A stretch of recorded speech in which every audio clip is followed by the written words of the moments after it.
What's going on, guys? Bad Andy here, and welcome to Bad Andy's Den. I haven't posted a long time on YouTube, but I'm back, and from here on going forward, I will be posting videos of reviews, reactions, or wherever hell I feel like posting about. Um, right now, I'm going to do the review for both shows, Raw and Smackdown, this week, and what I thought of the brand split and everything else that occurred this week. Let's dive right into it. Raw from this past Monday, July 25th, 2016, from Pittsburgh, Pennsylvania. Just a note, hometown of Kurt Angle. He didn't show up, but I feel like eventually he will. Maybe before WrestleMania or something. We'll see.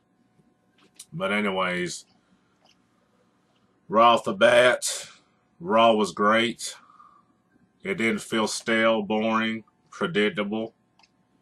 It had a feel of importance. It felt fresh again. They have a new theme song by Smackdown called Enemies. And right off the bat, they started the show with Stephanie and Mick Foley in the ring and all the Raw superstars on the stage.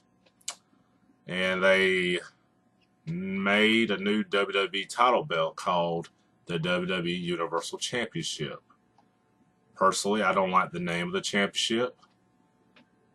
I feel like we're going on a fucking theme park ride.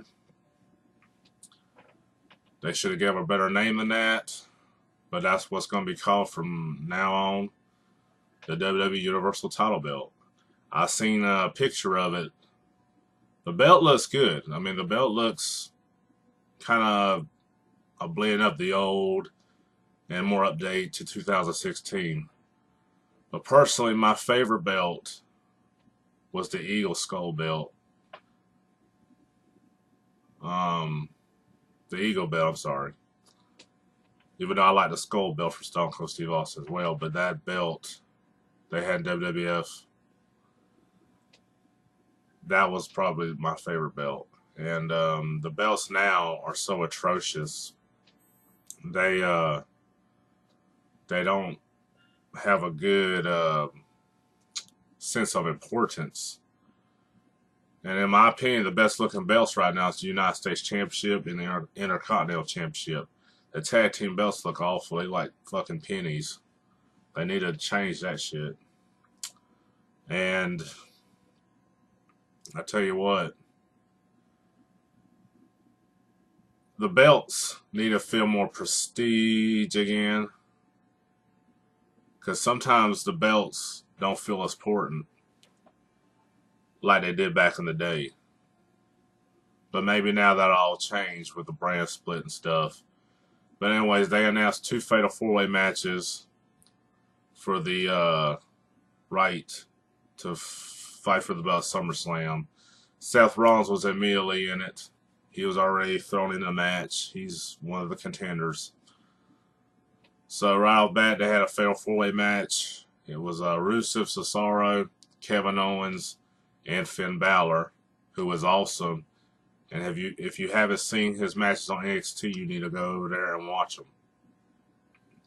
This guy has the makings to be the face of the company. The demon has arrived. And anyways, we kind of all knew Finn Balor was probably going to win his debut match. He won this Fatal 4-Way match to advance. That was a right move. Rusev didn't need to win it. He's the United States champion.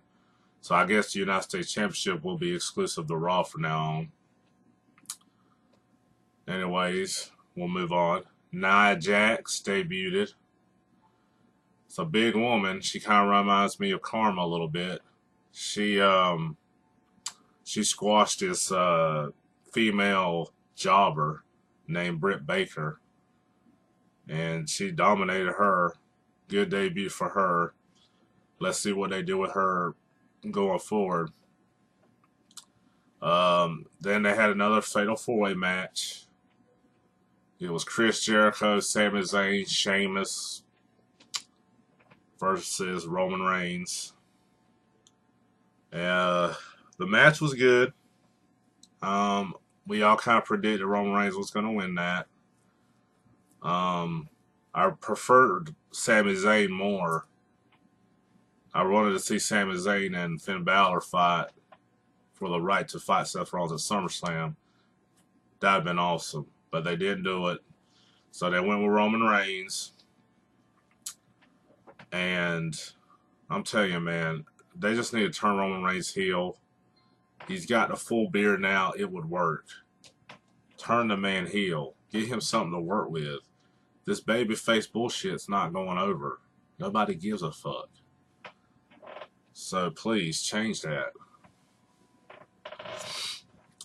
Neville returned after an injury, and he looked phenomenal. He beat Curtis Axel, which has a new nickname called Mr. Irrelevant, which is kind of fucked up since that's Mr. Perfect's son. And they need to give this guy a real character, a real thing to go behind. Because Curtis Axel, he's a really good talent, but they're just making fun of him. They made him worthless. So Neville hits the red arrow, beats him. So I hope they do more with Neville because he's a great talent. The man that gravity forgot has returned. Now for the match of the night, and I'm gonna be honest, surprised me because I thought it was gonna be a screwy finish, but it wasn't. Sasha Banks versus Charlotte for the WWE Women's Championship in a 5-star match. They put it all on the line. One of the best women matches you'll ever watch. I would have thought they saved this match for SummerSlam, but they put it on Raw instead. And there was no screwy finishes, and Sasha Banks tapped out Charlotte, ending her championship reign that lasted since last September. And the boss has arrived. She deserves the championship. She's one of the best women wrestler you'll ever see. And when, Charlotte left or whatever, she had a look of happiness for her and tears coming down, which they're probably going to fight again at SummerSlam, a rematch clause. And I hope Sasha Banks has a good title run. And we'll see what they do with that. But awesome match. Kudos to both women. And hell, I hope to see more women matches like that in the future. Anyways, next, the New Day had a celebration for their 337-day title reign as tag team champions. It was very entertaining. I loved it. The New Day is awesome. And then the club came out and beat their ass, jumped them, made a statement. Personally for me, I feel like Enzo and Cass should be the ones fighting the New Day at SummerSlam. That has more of a money-making match for the tag team belts.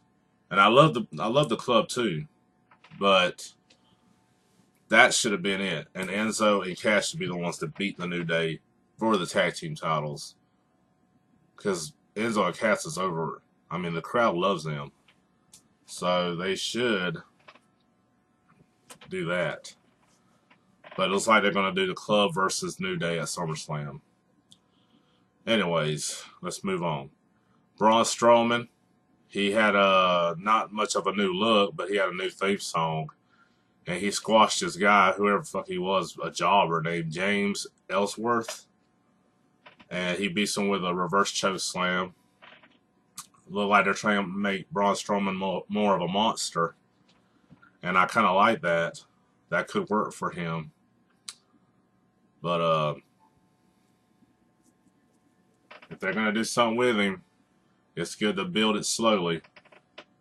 And he could progress going on. All right, Enzo and Cass come out, cut a good promo, like always. Enzo is a beast on the mic. Cass is not too bad, but you can tell he kind of isn't feeling the whole thing as much. I mean, he can cut a promo too, but it's kind of like more limited than, Enzo. But anyways, they beat the Shining Stars, and who gives a fuck about the Shining Stars? Okay, Primo and Epico are great talents. I'm not saying that, but nobody cares about this tag team. It's a waste of time. Get it off our fucking TV. Anyways, Enzo and Cass beat the Shining Stars, and fucking Goldust and R-Truth running the match, playing Pokemon Go,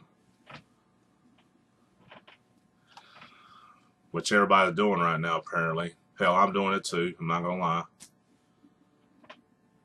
Anything to get WWE, anything for WWE to get over, they're gonna put out on their show that's going on in the world today.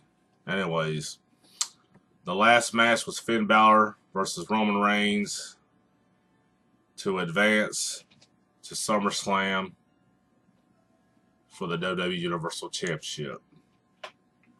The match was good. Roman Reigns dominated at first, throwing Finn Balor around the ring like a doll. And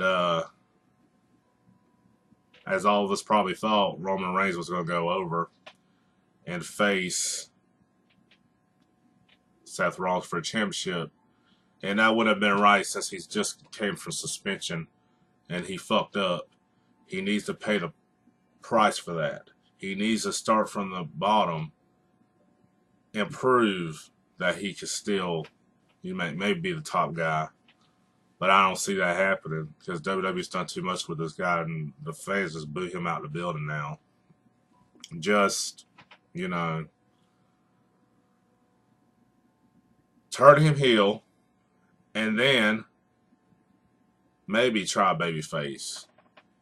But they've done too much that the fans are probably never going to cheer Roman Reigns. But anyways, Finn Balor won. I marked the fuck out. I'm not even going to lie. And we get a great match at SummerSlam. Seth Rollins versus Finn Balor for the WWE Universal Championship. And I'm telling you right now, SummerSlam looks like a hell of a show right now. And I was very pleased with that. Overall, Raw was great. And we're going to move on to Smackdown now from last night, July 26, 2016, from Buffalo, New York, live on the USA Network. They started with Shane and Daniel Bryan backstage talking, and they ended up walking in the arena to the ring where all the SmackDown superstars were around the ring. We got a new SmackDown theme. I don't know who the fuck they were.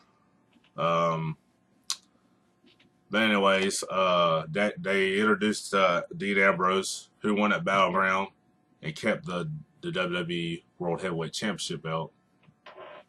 So SmackDown has a champion.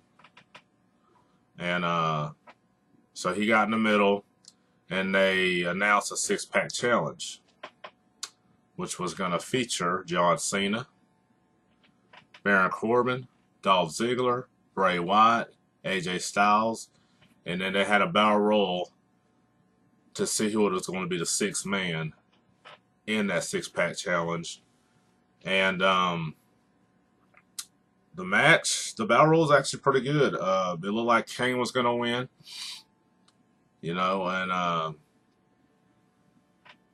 Apollo Crews is awesome. He is a hell of an athlete, very athletic.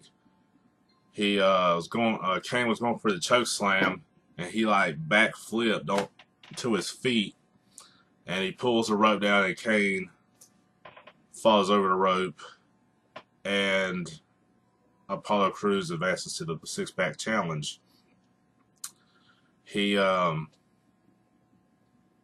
was a good idea from WWE, because Apollo Crews could be a big star if they do him right.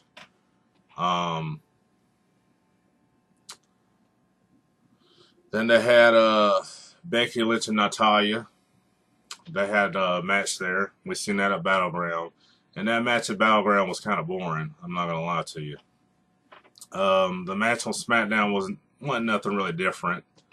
They tried to put on a better match than Battleground. It was what it was. Nothing. I wasn't too crazy about it. Becky Lynch won, finally. I love Becky Lynch. I think she should get more behind her, you know. And after she won, all the fucking other SmackDown divas came out there. You had Alexa Bliss. You had Naomi, Carmella, and oh my God, Eva Marie. How did she even get on SmackDown? I mean, come on, this chick can't wrestle. I mean, she can't do anything. Thank God she didn't grab the mic. So, I don't know, man. Eva Marie's not going to make the cut, but they're promoting her as a big diva on SmackDown. So we'll see what happens with that. Then they had each individual for the six-pack challenge cut promos about the match, which helped build the match and made the match important, which I liked. And they had a Miz TV segment, and he's awesome on the mic. Miz is awesome on the mic. I feel like Miz is doing better now. He's got something to go behind now, Intercontinental Champion. And I think he's really improved right now. Maurice has helped him, you know, look like a champion. And so he starts cutting a promo to himself. And it was actually pretty entertaining. And then Randy Orton interrupted.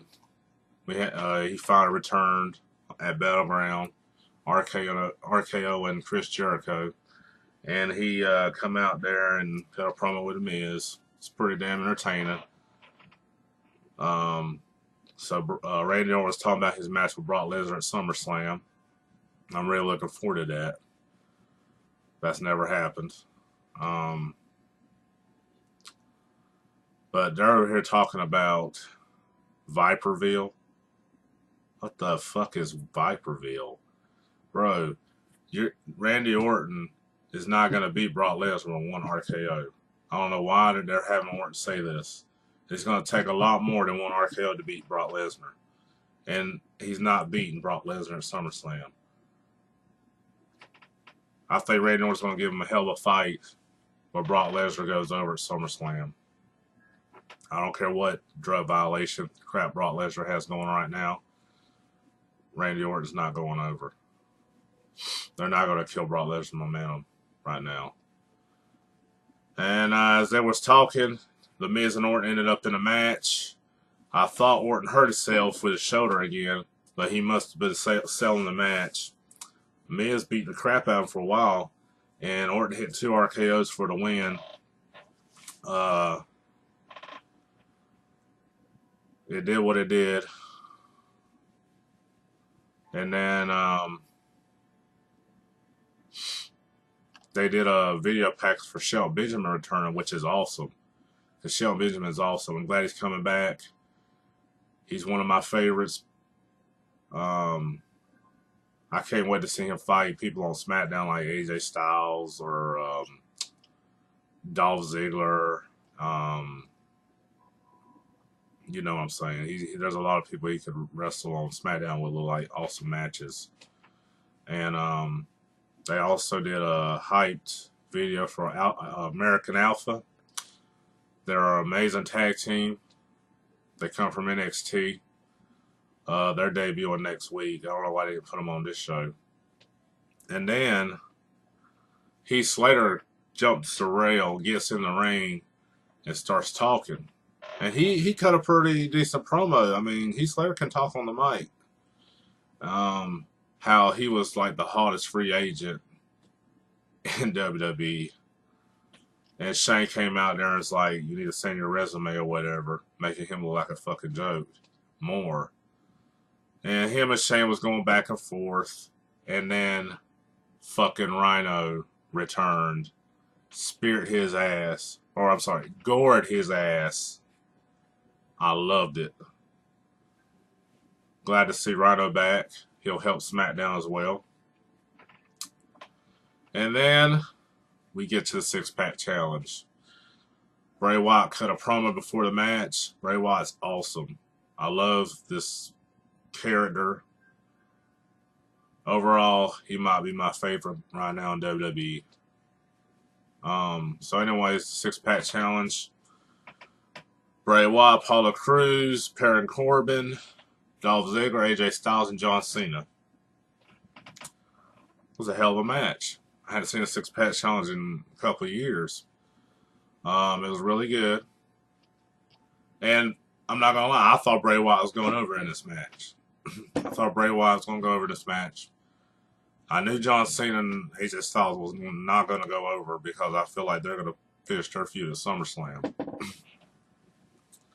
Which is a good thing. So they lose.